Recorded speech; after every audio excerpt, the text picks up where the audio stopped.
Good morning student, welcome in online classes of business study class 12th. Today we discuss a new chapter directing. Directing management का एक fourth function है जिसमें workers को handover किया जाता है और वर्कर को गाइड किया जाता है, मोटिवेट किया जाता है ताकि वो वर्क को सही से या बेस्ट तरीके से परफॉर्म कर सकें. डायरेक्टिंग में सबसे अगर इम्पोर्टेंस कहीं तो इनिशिएट एक्शन इसका फर्स्ट और इम्पोर्टेंट पार्ट है, क्योंकि डायरेक्टिंग ही मैनेजमेंट का वो फंक्शन है जहाँ पे रियल में वर्क स्टार्ट होता है. डायरेक्टिंग में वर्कर को गाइड किया जाता है, मोटिवेट किया जाता है, जिससे वो बेस्ट तरीके से अपने वर्क को कर सकते हैं और अपनी प्रॉब्लम को सॉल्व कर सकते हैं.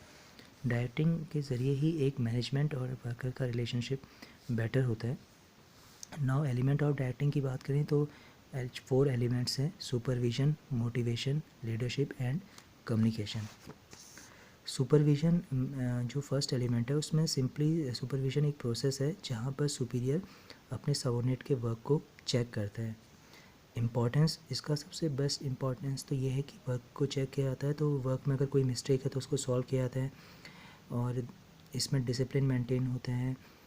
वर्कर्स अपनी प्रॉब्लम सुपरविजन जो करते हैं मोस्टली उन्हें सुपरवाइज़र लोअर मैनेजर कहते हैं और वो फैक्ट्री में मौजूद रहते हैं, तो वर्कर को वो अच्छे से चेक करते हैं, वर्कर अपनी प्रॉब्लम उनको बताते हैं.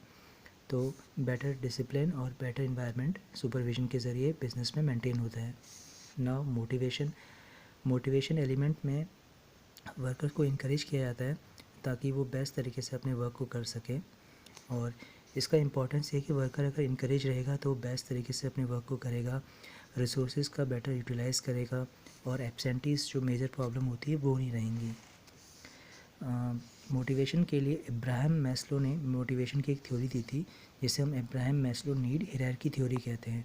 इन्होंने 5 बेस बताए थे जिसके ज़रिए जो नीड्स होती हैं जो एक दूसरे पे डिपेंड होती हैं. जैसे फिजियोलॉजिकल नीड, यानी फर्स्ट नीड जो होती है वो फिजियोलॉजिकल नीड होती है जहाँ पे पर्सन मेनली अपने घर के बारे में, रहने खाने, इन सब के बारे में जो मेन होता है उनके बारे में सोचता है और ये बेसिकली सैलरी के ज़रिए फुलफ़िल हो सकती है. सेफ्टी एंड सिक्योरिटी जॉब के ज़रिए सेफ्टी एंड सिक्योरिटी नीड्स की बात करें तो जब किसी पर्सन को ये सारी चीज़ें मिल जाती हैं तो वो चाहता है कि फ्यूचर तक वो चीज़ें रहें. और कंपनी के ज़रिए अगर हम बात करें तो उसको जॉब सिक्योरिटी देकर या पेंशन वाली फैसिलिटी देकर हम उसकी इस नीड को फुलफ़िल कर सकते हैं या बिज़नेस उसकी नीड को फुलफ़िल कर सकता है. एफिलेशन बिलोंगिंग नीड, जब सेफ्टी एंड सिक्योरिटी नीड भी फुलफ़िल हो जाती है तो फिर वर्कर अपने आसपास में एक फ्रेंडली इन्वायरमेंट के बारे में सोचता है, अपने फ्रेंड्स बनाने के बारे में सोचता है. और ये needs basically management informal organisation maintain करके फुलफ़िल करते हैं. स्टीम नीड, जब फ्रेंड सर्कल बन जाते हैं तो लोग हमेशा अपने फ्रेंड सर्कल में एक सुपीरियर फील करना चाहते हैं, तो ये फैसिलिटी प्रमोशन के ज़रिए पूरी हो सकती है. सेल्फ एक्चुलाइजेशन नीड, जब ये सारी चीज़ें पूरी हो जाती हैं तो लास्ट नीड जो हम कहते हैं सेल्फ एक्चुलाइजेशन, जो एक वर्कर जो अपने एक बेस्ट तरीके से जो उसकी क्वालिटी होती है उसका वो बेस्ट यूज़ करके एक मेन जो लाइफ का उसका टारगेट होता है उसको वो फुलफ़िल करता है, तो उसे सेल्फ एक्चुलाइजेशन नीड कहते हैं. जैसे अगर कोई वर्कर कंपनी में एक बहुत बड़ी पोजीशन पे या सीईओ बन जाए तो वो एक हायर लेवल की उसकी प्रमोशंस होती है और ये उसका एक तरीके से सेल्फ एक्चुलाइजेशन नीड होता है. नाउ इंसेंटिव्स बेसिकली जो होते हैं वो वर्कर्स को सैलरी के अलावा दिए जाते हैं. ये 2 टाइप के होते हैं, financial and non financials. Financial incentive name से ही क्लियर है, मनी के ज़रिए सैलरी तो मिलती है, उसके अलावा एक्स्ट्रा जो अगर हम मनी देते हैं वर्कर्स को मोटिवेट करने के लिए तो उसे फाइनेंशियल इंसेंटिव कहते हैं.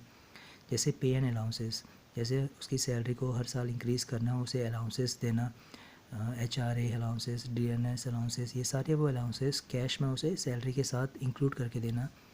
प्रोडक्टिविटी लिंक वेजेस, यानी जितनी ज़्यादा वो प्रोडक्ट बनाएगा उतनी ज़्यादा उसको सैलरी देना. बोनस देना, अगर वो उसे कोई टारगेट पूरा करता है तो उसे उसको बोनस प्रोवाइड करना. प्रॉफिट शेयरिंग करना, बिज़नेस में अगर कोई प्रॉफिट होता है उसके साथ उसको शेयर करना. सैलरी तो देना ही लेकिन ये एक्स्ट्रा देना.